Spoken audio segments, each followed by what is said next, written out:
Good evening, ladies and gentlemen.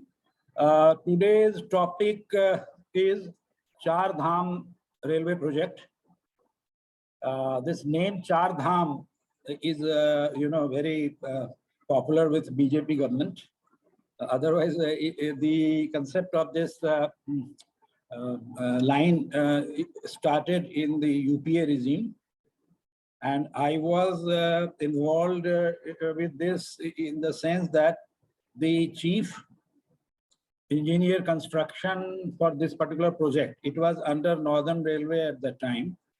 So in the in Delhi Kashmiri Gate, there is one office of CAO. So there are two CAOs over there. One is for the Kashmir project, and other one is for the other projects like these things.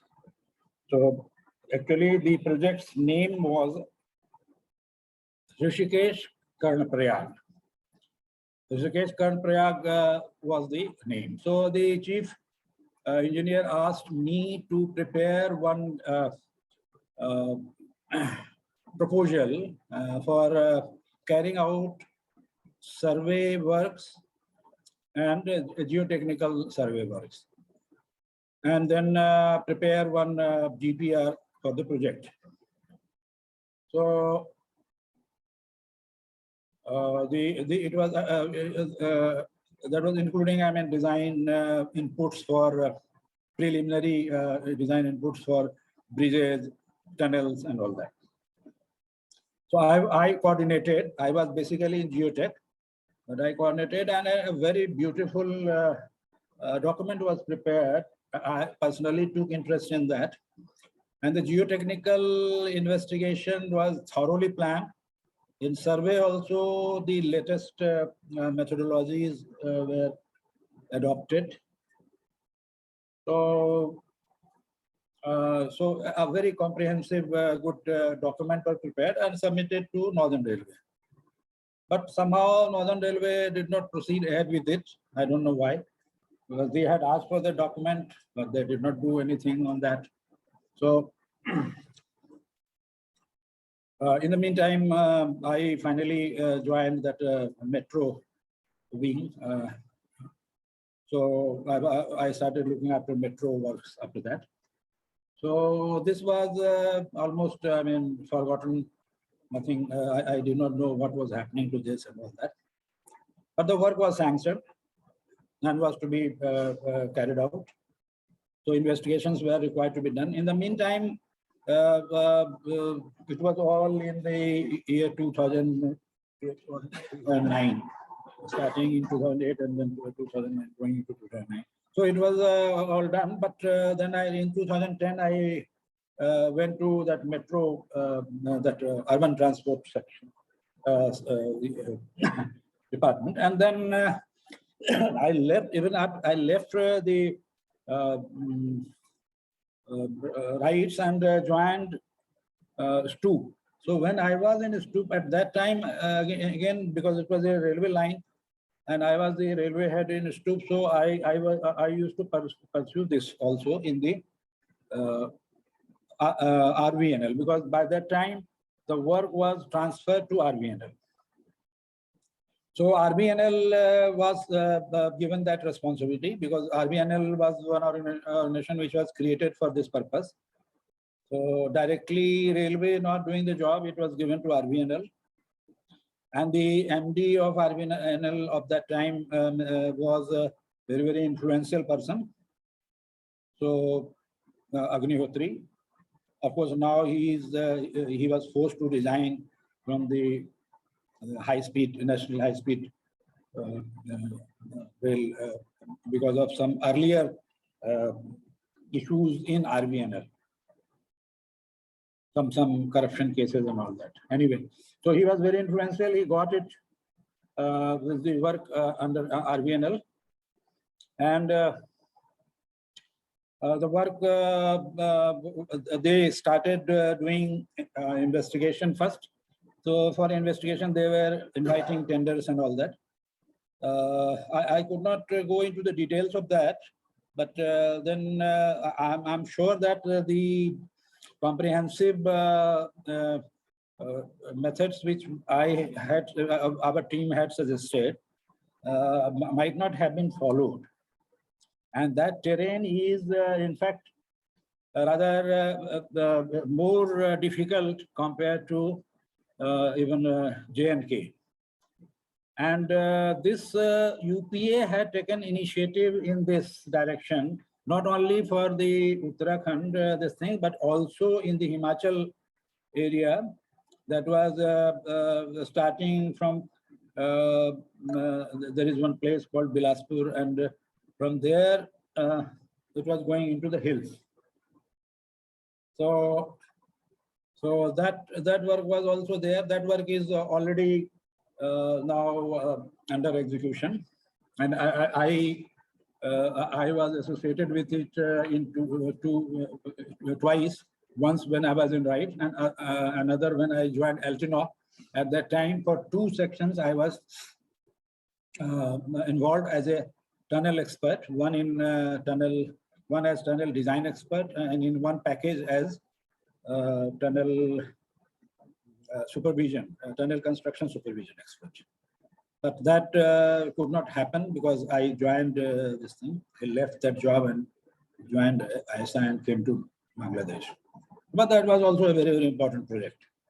So this one, and then Northeast, a lot of emphasis was there, especially Prime Minister Mr. Manmohan Singh was very much keen to have developmental projects there in Northeast, because he was representing that area in this Rajya Sabha.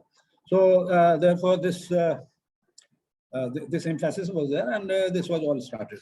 That's just to give you a background, so that undue credit should not be taken by one particular party or something like that. So now, of course, this Char Dham has been added to it. But the geology of the area is very, very fragile. Uttarakhand, I have been to Uttarakhand also for some road project. And again, that Char Dham road project is also going on over there. And the situation was such, it was NHI project. My friend was his company had got the work of construction supervision for that. And he invited me to go as a geotechnical expert to see the situation over there. So when I saw that, I had been to that place, what was it called?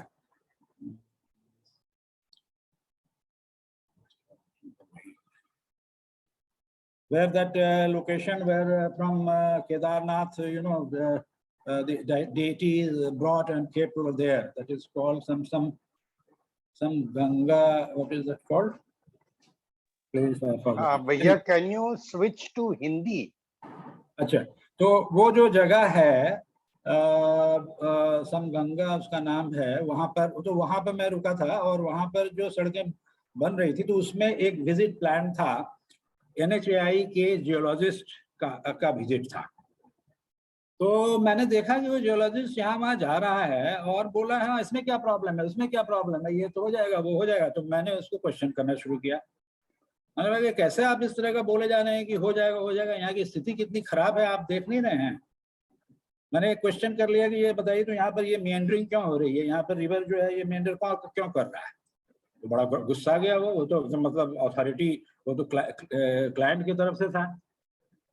तो बड़ा ये, तो मैंने तो उन लोगों को समझा दिया था कि देखो यहाँ पे स्थिति बहुत खराब है और कॉन्ट्रैक्टर भी परेशान था। तो जब चीज़ों को देख करके अल्टीमेटली वही हुआ। अभी वहाँ प्रोजेक्ट में आपने कुछ न्यूज़ आइटम में पढ़ा होगा कि वहाँ पर बहुत ज़बरदस्त कोलैप्स हुआ है, लैंडस्लाइडिंग की बहुत ज़्यादा पॉसिबिलिटी थी। वहाँ पर जो ये है जो फॉल्ट्स वगैरह जो हैं, वहाँ पे थ्रस्ट लाइंस जो हैं वो मतलब उसको बिना देखे हुए जो छोटी मोटी सड़कें थी उसी को ये लोग चौड़ा करके और बड़ी सड़क बना रहे थे। बड़ी सड़क बनाने के लिए इनको ज़्यादा डिटेल प्लानिंग करनी चाहिए थी, वो सब कुछ हो नहीं रहा था। और सिर्फ क्रेडिट लेने के लिए कि चारों धाम जो है वो करके इसको नाम दिया हुआ था। तो कहीं वैसा ही हश्र जो है इस रेलवे प्रोजेक्ट का भी ना हो जाए, मुझे ये डर लग रहा है, जब तक कि अगर इसमें बहुत सही तरीके से इन्वेस्टिगेशन ना हो। और इसकी जो टारगेट है एक्चुअली, खैर anyway that is the negative side, but anyway I will discuss about the project itself. तो ये प्रोजेक्ट जो है ये आपका इनिशियली इसका कॉस्ट था ये 16,216 करोड़ का, जिसको कि रिवाइज करके 23,000 करोड़ का बना दिया गया है। और इसके लिए इसमें कुछ बदलाव भी हुए हैं और टाइम के चलते भी हुआ है। तो बदलाव जो हुआ है वो हुआ है, कुछ स्टेशन और ऐड किए गए हैं। तो इसका जो पार्ट बन रहा है अभी वो 125 किलोमीटर का है ऋषिकेश कर्णप्रयाग का, जो कि देवप्रयाग और जानासू के बीच में पहले होगा। तो टोटल है 125 किलोमीटर का प्रोजेक्ट। तो इसमें जो देवप्रयाग और जानासू है, इसके बीच में एक जो टनल है जिसके बारे में आज चर्चा की जा रही है, वो है longest tunnel which will be there in on railway system after the completion of it। अभी जो है अभी भी वो बनिहाल का जो टनल है वो 11 किलोमीटर के करीब का, वो अभी भी लॉन्गेस्ट टनल है रेलवे सिस्टम पे। तो अब ये अगर बनेगा, जिसमें कि काफी समय लगेगा, इसमें एक बड़ा ही टाइट टारगेट रखा गया है और मुझे नहीं लगता कि इतने कम समय में इसको कंप्लीट करना संभव है। ये 2022 में इसकी बात चल रही है और 2024 में इसको कंप्लीट करने का जो इम्पॉसिबल था दिसंबर 2024 का टारगेट रखा गया है। ऐसा ही कुछ किया गया था जम्मू एंड कश्मीर प्रोजेक्ट के बारे में, जिसके कंप्लीशन का डेट भी बड़ा अनरियलिस्टिकली रखा गया था, जो कि आज तक अभी तक पूरा नहीं हुआ है। और जब इनको अटल बिहारी वाजपेयी वो उसमें काफी इंटरेस्टेड थे, उन्होंने नेशनल प्रोजेक्ट का दर्जा उसको दिलाया था और खुद मॉनिटर करते थे। तो उसमें जो है हमारे रेलवे बोर्ड के चेयरमैन वगैरह ने उनको कमिट कर दिया कि बाय सम 2005 ये 15 अगस्त के पहले वो कंप्लीट हो जाएगा, इनॉग्रेट हो जाएगा। सब बकवास बात थी और अभी तक कंप्लीट नहीं हुआ, जैसे आपको मैंने बताया। तो समझ सकते हैं कि कितना क्या होता है। ये सब पॉलिटिकली ज़्यादा मोटिवेटेड चीज़ें होती हैं और टेक्निकल इन चीज़ों से कोई वास्ता नहीं होता है।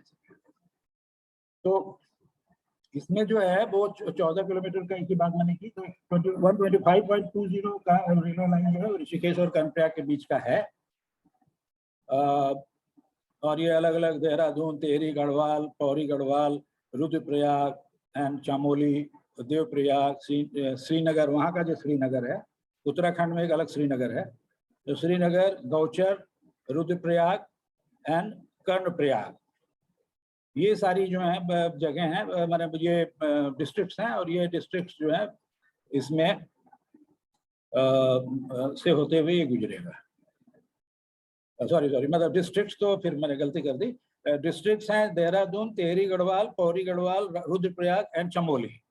और देवप्रयाग, श्रीनगर, गौचर, रुद्रप्रयाग एंड कर्णप्रयाग, ये जो हैं ये मोस्ट इम्पॉर्टेंट टाउन्स हैं ऑन द रूट। तो श्रीनगर एक टाउन है। तो अब जो है ये 29 अगस्त को इसका जो है काम शुरू होने वाला है था, मतलब तो सितंबर शुरू हो गया। तो ये स्थिति है। और टनल्स और ब्रिजेस की कुल लंबाई जो है वो 105 किलोमीटर की होगी इसमें, इस टनल में। तो बेसिकली वही था, कनेक्टिविटी जो हिंटरलैंड से कनेक्टिविटी है, उसी के लिए सारे प्रोजेक्ट्स की आधारशिला रखी गई थी, क्योंकि बड़ा ही टफ है। रोड जो लिंक है वो बहुत ही डिफिकल्ट है।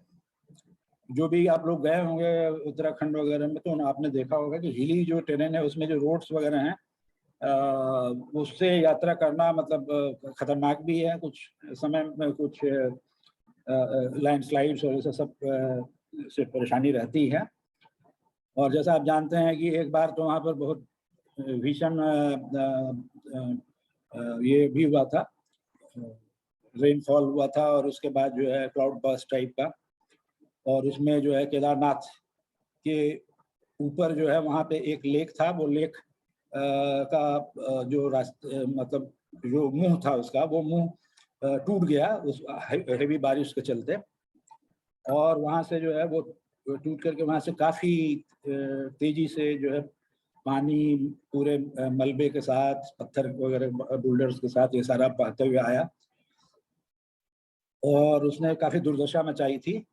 जिसमें मेरे अपने जो बुआ के लड़के हैं जो कि अभी मिनिस्टर हैं, state minister of state, mister Ashwini Kumar Choubey, वो गए हुए थे, उसमें वो बिहार के मिनिस्टर थे, तो वहाँ पर गए हुए थे, तो उनका पूरा परिवार जो है उसमें फंस गया था, उनका पूरे परिवार के साथ गए थे, और उसमें उनके परिवार के सदस्यों की दो की मौत, उनके मतलब उनकी साली और उनके जो साड़ू हैं उनकी भी मौत हो गई थी। वो काफ़ी उस समय में मतलब तबाही मची थी वहाँ पे। तो ये आप समझ सकते हैं कि एक वो भी एक वहाँ पे विपदा का एक कारण है। और दूसरा कभी कभी जो है वो इसी तरह का जो मतलब पर्यावरण पर ध्यान नहीं देने के चलते और अंधाधुंध कटाई जंगलों की करने के चलते, इरोजन वगैरह सॉइल का, ऐसे सब सारे इश्यूज हैं जिसकी वजह से फ्लड वगैरह की भी संभावना काफ़ी बनी रहती है। तो ये सारी चीज़ें हैं वहाँ पे, लेकिन एनीवे इन सब चीज़ों को ध्यान में रखते हुए प्रॉपर प्लानिंग अगर हो रूट की तो वो एग्जीक्यूशन वर्क ठीक से हो सकता है, बशर्ते कि आप सारी समस्याओं को जानें और समस्याओं के निदान के लिए और मतलब कुछ व्यवस्था वहाँ पर की जाए और प्रोजेक्ट जो है उसके हिसाब से एग्जीक्यूट हो। और जैसा आप जानते हैं कि रिलीजियस टूरिज्म के लिए तो ये बहुत ही प्रसिद्ध है उत्तराखंड का ये इलाका। तो रिलीजियस टूरिज्म का भी एक बहुत इम्पोर्टेंट इशू था। दूसरी बात, जो हिंटरलैंड से जो लोग आज आना जाना नहीं कर पाते थे, वहाँ फंसे रहते थे, जिसके चलते वहाँ का जो आर्थिक विकास है वो उतना अच्छा नहीं हो पा रहा था सिर्फ रोड के जरिए। तो इसीलिए इसको जो है रेलवे प्रोजेक्ट होने से काफ़ी माल वगैरह की भी जो ढुलाई वगैरह है वो काफ़ी हो सकती है। तो इंडस्ट्रियलाइजेशन या ये सब के सेंस में भी ये इम्पोर्टेंट होता है। हालांकि बहुत ज़्यादा इंडस्ट्रियलाइजेशन भी करना उचित नहीं है, क्योंकि एनवायरनमेंट को ध्यान में रखते हुए ही जो भी काम करना चाहिए, नहीं तो ये एक अभिशाप भी साबित हो सकता है। तो बहुत केयरफुली चलने की जरूरत है। तो वहाँ पर जो है ये इन्हीं सब उद्देश्यों से इसका हुआ है, और ये प्रोजेक्ट तो बनेगा ही बनेगा, समय लग सकता है लेकिन बनेगा जरूर। और कुछ मुसीबतें आ सकती हैं, जियोलॉजिकल सरप्राइजेज आ सकते हैं अगर इन्वेस्टिगेशंस पूरे नहीं हुए। जैसा मैं चाहता था वैसा तो शायद नहीं हुआ है, लेकिन एनीवे क्योंकि उस पर पैसा खर्च सरकार करना नहीं चाहती है, यही प्रॉब्लम होता है। लेकिन होता है ना वो पेनी वाइज पाउंड फुलिश वाली बात। तो अगर पहले आप कुछ इन्वेस्टिगेशन में हर एक जगह विदेशों में कहीं भी जहाँ भी होता है इन्वेस्टिगेशन पे इतना ध्यान देते हैं कि एक बार जब अलाइनमेंट डिसाइड हो जाती है तो शायद ही उसमें बहुत ज़्यादा चेंजेस होते हैं, क्योंकि काफ़ी चीज़ें वो लोग मतलब डिटरमिन कर लेते हैं पहले ही, सारे इंफॉर्मेशन उनके पास अवेलेबल होते हैं, और उसको कैसे टैकल करेंगे इन सब चीज़ों के लिए बेटर प्लानिंग होती है। तो जियोलॉजिकल सरप्राइजेज की संभावना बहुत कम हो जाती है, जो कि यहाँ पे शायद मेरे को लगता है कि इतने नहीं होगी। तो ये है।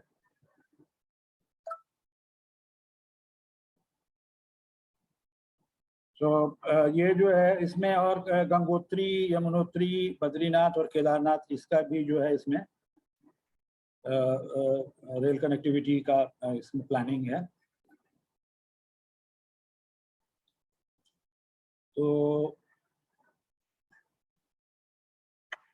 तो बेसिकली चार धाम मतलब वही गंगोत्री, यमुनोत्री, बद्रीधाम और केदारनाथ को लिंक करने का है।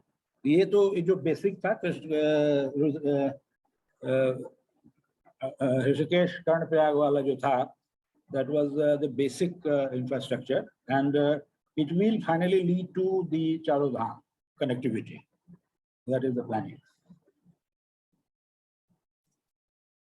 ठीक है, तो और कोई अब आप लोगों का कोई प्रश्न हो तो मैं उस पर ज़्यादा फोकस करने की कोशिश करूंगा, क्योंकि इसमें और ज़्यादा बात करने का तो अभी है नहीं, क्योंकि ये इसी स्टेज में है, अभी तो काम शुरू होने वाला है। और मैंने इसकी जो मुख्य मुख्य समस्याएं जो हो सकती हैं उसके बारे में मैंने बता ही दिया है। नमस्कार जी, मैं अशोक बख्शी। नमस्कार। हाँ, ये बड़ा मतलब जो जो एरिया जो चुना है, मतलब ये चार धाम का, हाँ, जैसा कि आप बता रहे हैं, वो बड़ा डेंजरस एरिया है। मतलब वो हाँ, अक्सर बिल्कुल पूरा वो लैंडस्लाइड होते हैं। थ्रस्ट जोन है, लैंडस्लाइड्स होते हैं, काफी मतलब स्थिति वहाँ अच्छी नहीं है। इसीलिए मैं बता रहा हूँ कि ऐसी जगहों पे जहाँ पर कि ये, क्योंकि एक हिमालयन जो माउंटेन है, ये एक बहुत ही यंग माउंटेन है, और इसमें जो है ना जियोलॉजी इसकी उतनी अच्छी नहीं है। इसमें जो रॉक्स हैं वो रॉक्स बहुत ही फ्रेजाइल टाइप के हैं, और रिसेंट ओरिजिन के बहुत सारे रॉक्स हैं। और क्योंकि वहाँ पे बेसिकली क्या है ना कि ये एक टेथिस सी हुआ करता था, और टेथिस सी जो है वो वहाँ पे जब ये टेक्टोनिक प्लेट का टकराव हुआ है, तो उसमें जैसे मैंने पहले भी एक बार बताया था कि पृथ्वी में जैसे मैग्मा जो था, तो पहले तो मोल्टन कंडीशन में पूरा था ना पृथ्वी का जो ये था। हाँ जी। तो जो कोर है उसके ऊपर में, सबसे ऊपर में जो है वो मैग्मा होता है। तो मैग्मा जो है वो कूलिंग के चलते फास्टर कूलिंग जो है, इसका अपर पोर्शन जो है उसकी कूलिंग बहुत फास्टर हुई। पहले तो ऐसे रेडिएशन के चलते हुआ, बाद में जो है वो रेंस वगैरह जब वाटर फॉर्मेशन होके उस पर रेंस वगैरह होने शुरू हुए, जो वाटर साइकिल वगैरह शुरू हुआ धीरे धीरे, तो उसकी कूलिंग जो है क्वेंचिंग टाइप की कूलिंग होने लगी, मतलब बहुत फास्ट कूलिंग। तो इसके चलते जो है वो मतलब जो है रॉक्स में कन्वर्ट हुआ, और ओशनिक रॉक्स में कन्वर्ट हुआ। तो पहले शुरू में जो है ये जो इसका जो डिस्ट्रीब्यूशन था वो ऐसा था कि जो ओशनिक जो रॉक्स हैं वो तो ज्यादा, चूंकि 3/4 तो करीब करीब वाटर है अर्थ के ऊपर में, जो एरिया जो ऑक्युपाइड है, तो 3/4 तो एरिया वाटर के अंडर में रहा, तो उसके नीचे में भी रॉक है और उसके नीचे मैग्मा है, और वो रॉक जो है ओशनिक रॉक है, वो काफी डेंस होता है क्योंकि उसकी क्वेंचिंग हुई है। तो क्वेंचिंग हुई है तो उसके वो फाइन ग्रेन्स हैं और काफी स्ट्रॉन्ग रॉक है वो, जिसमें कि आपका जैसे बेसाल्ट वगैरह होता है उस तरह के रॉक है।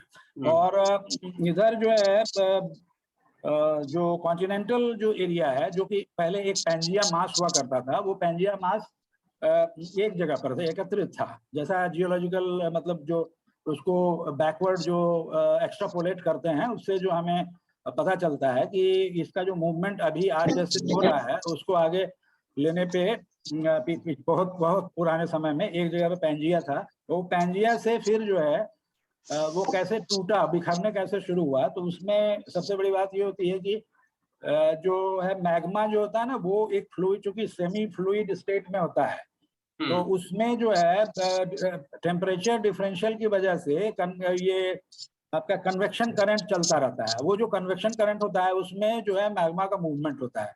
तो अगर एक जगह पर अगर दोनों डायरेक्शन में मूवमेंट होना शुरू हो जाए, इस साइड में एक साइकिल बने जो कि एक लूप उस तरफ बन रहा है, दूसरा लूप अपोजिट डायरेक्शन में बन रहा है, तो वो क्या होगा, मैग्मा जो है वो दोनों दो तरफ खींचेगा ऊपर के क्रस्ट को।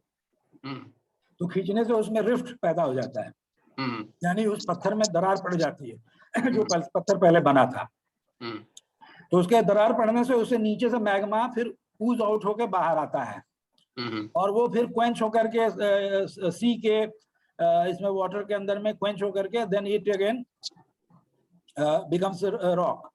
फिर रिफ्ट आगे बढ़ता है, तो फिर रिफ्ट पैदा होता है, फिर आगे बढ़ता है, इस तरह से करके वहां पर जो है वो पुश करता जाता है। वो जो खाली जगह बनती है उसमें मैग्मा पत्थर बन के बनता जाता है और उसको पुश करता रहता है। इस तरह से वो उसका टेक्टोनिक मूवमेंट शुरू होता है ओशनिक प्लेट का।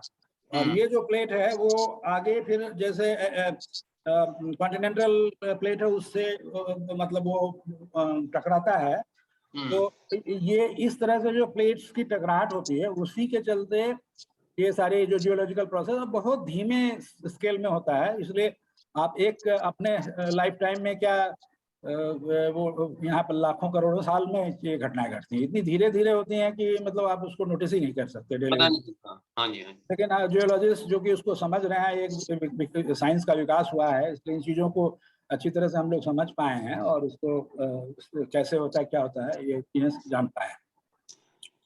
तो वो जो ये जो मोशन होता है, तो इसमें टेक्टोनिक, चूंकि इसका टेक्टोनिक प्लेट का मूवमेंट इस तरह से होता है, ये मैंने बताना चाहा आपको। तो क्या हुआ कि जो दो टेक्टोनिक प्लेट्स की टकराहट की वजह से ये हिमालय का फॉर्मेशन हुआ है। एक तो जो आपका ये है यूरेशियन प्लेट है, और एक है इधर से इंडियन प्लेट जो जा रहा है। तो इंडियन प्लेट जो है वो यूरेशियन प्लेट से टकराया, तो पहले वहां पर टेथिस सी था, तो टेथिस सी जो है उसका जो रॉक था वो उधर कॉन्टिनेंटल यूरेशियन प्लेट जो है कॉन्टिनेंटल प्लेट था, तो उससे जो है वो टकराया। तो चूंकि जो ये ओशनिक जो प्लेट है वो जो उसका जो रॉक होता है हेवियर होता है, बिकॉज वो ज्यादा डेंस है ना, तो उसके फाइन ग्रेन्ड है, ज्यादा डेंस है, तो वो क्या होता है, वो नीचे जब जो टकराता है तो वो नीचे घुसने लगता है। अच्छा। तो वो जो है कॉन्टिनेंटल जो यूरेशियन प्लेट था उससे इंडियन जो प्लेट है वो उसके अंदर ऐसे घुसने लगा। ये घुसने लगा और वो जाकर के मैग्मा में जो जाता है तो फिर वो मोल्टन हो जाता है, मैग्मा में घुसता है तो वहां तो बहुत ज्यादा टेम्परेचर है, तो फिर मोल्टन स्टेट में चला जाता है। तो इस तरह से करके वो जाता रहा, जाते जाते वो जो ओशन था that was called Tethys sea, वो टेथिस सी पूरा गायब हो गया। अच्छा।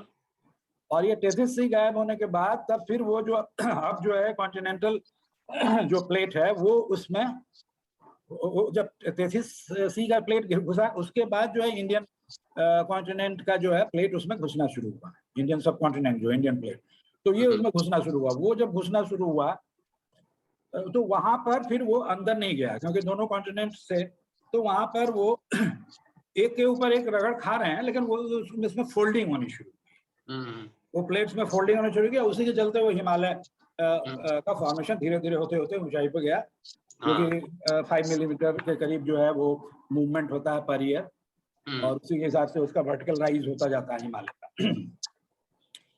तो इसमें जो है वो इस तरह से हिमालय का फॉर्मेशन हो। तो वो वहाँ पे पहले जो नदियाँ जाती थी वो प्रोसेस में मिलती थी, वो सारे नदियों का जो मटेरियल है वो सब अब पहाड़ के ऊपर में आ गया, फोल्ड होने के चलते वो ऊपर आ गया। तो इस तरह से करके कई तरह के उसमें स्ट्रैटा हैं जो कि अभी पूरी तरह से रॉक नहीं बने थे या वीक रॉक हैं, या फिर ये जो पुश हो रहा है इसके चलते जो कुछ फॉल्ट्स डेवलप हुए हैं, थ्रस्ट उनको बोलते हैं, तो वो सब थ्रस्ट फॉल्ट उसकी वजह से वो जो है जो रॉक अच्छा भी रॉक कॉम्पिटेंट रॉक भी था वो क्रश हो गया है।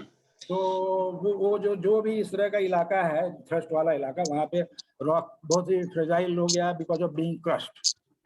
तो इन सब चीजों का ध्यान रखना बहुत जरूरी होता है। जियोलॉजिकल ये डिटेल्स जो है ये अगर नहीं कलेक्ट किए जाएं तो टनलिंग में और सब में बहुत सारी समस्याएं आती हैं।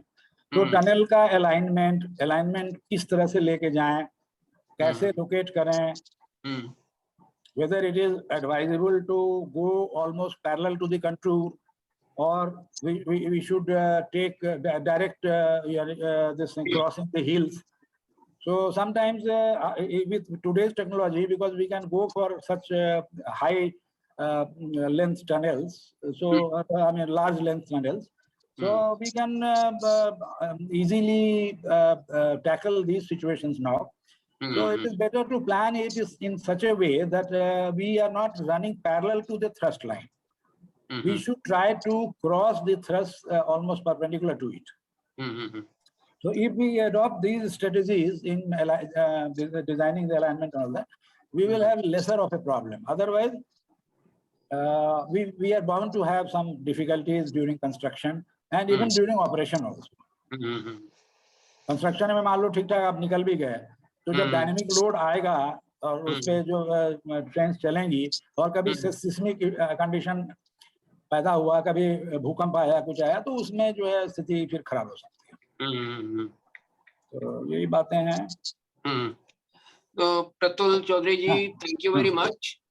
आपने इतना गहन अध्ययन किया हुआ है, इसका इतनी डीप स्टडी करी हुई है आपने कि मतलब वी आर ऑल इम्प्रेस्ड। और Thank you. लोग को पूरी उम्मीद है कि आपके एक्सपर्टीज के द्वारा जो आप लोग वहाँ प्रोजेक्ट शुरू कर रहे हैं, उसका सेफ्टी का भी मेजर करेंगे, आप देखेंगे पब्लिक की सेफ्टी का भी और प्रोजेक्ट का हाँ, भी। बिल्कुल बिल्कुल, वो चीजें कम से कम मैंने जो एक कॉम्प्रिहेंसिव जो दिया था उनको, तो कुछ तो उनके दिमाग पे फर्क पड़ा ही होगा। तो उन्होंने इन्वेस्टिगेशन पहले जितना कैजुअली लेते थे उतना कैजुअली इन्होंने नहीं लिया है, क्योंकि अच्छा। मुझे पता है कि इन्वेस्टिगेशंस कराए गए हैं, टेंडर उन्होंने स्पेशली किया था। मैं भी इंटरेस्टेड था, चूंकि मैंने इसलिए बताया कि मैं जब स्टूप ज्वाइन किया था तो रेलवे प्रोजेक्ट के नाते मैं उनके पास जाता था पता करने के लिए कि क्या क्या है, क्या स्कोप है करने का ये। तो उसमें जो है वो जियो टेक्निकल इन्वेस्टिगेशन करवा रहे हैं, ऐसा हमें पता चला था। तो हमारे ऑफ कोर्स हमारा जो ऑर्गेनाइजेशन है तो स्टूप में उतना वो जियो टेक्निकल इन्वेस्टिगेशन की मतलब व्यवस्था नहीं थी। तो ये लोग तो इसमें इंटरेस्टेड नहीं थे, लेकिन मेरा खुद का इंटरेस्ट था, इसलिए मैंने जानने की कोशिश की थी।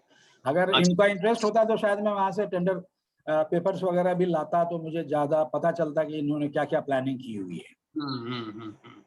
तो anyway, but definitely I hope कि कुछ तो जरूर अच्छा हुआ होगा, better than what was being done. But I am not sure कि वो सारी चीजें जितनी मैंने बोली थी उन सबको इनको इंक्लूड किया होगा, क्योंकि लोग पैसा बचाने के चक्कर में रहते हैं कि अरे इन्वेस्टिगेशन में इतना पैसा क्यों खर्च करना है, उनको लगता है कि बहुत ज्यादा पैसा हो रहा है, इतना क्या खर्च करने जो, वो गलत बात है। जहां पर आप जिस तरह के माहौल में आप काम कर रहे हैं, अब कोई रॉक ऐसी जगह पर आप काम कर रहे हैं जहाँ रॉक बहुत ही बढ़िया है, तो वहां पर अननेसेसरली आपको ज्यादा परेशान होने की जरूरत नहीं है। ये वही बात हुई, जैसे हम लोग में एक फेमस कहावत है कि एक क्या हुआ कि ये जब उत्तराखंड जब बना राज्य, तो उसका जो सीएम का जो आवास बना, तो सीएम के आवास में क्या हुआ कि भैया आपका डीएससी का ओटीपी आया हुआ है, इज वेटिंग फॉर इट। तो मतलब टाइम इज ओवर। हाँ, time also is over. Okay, then we will discuss later on other things. Okay, because I was going out of the subject, so better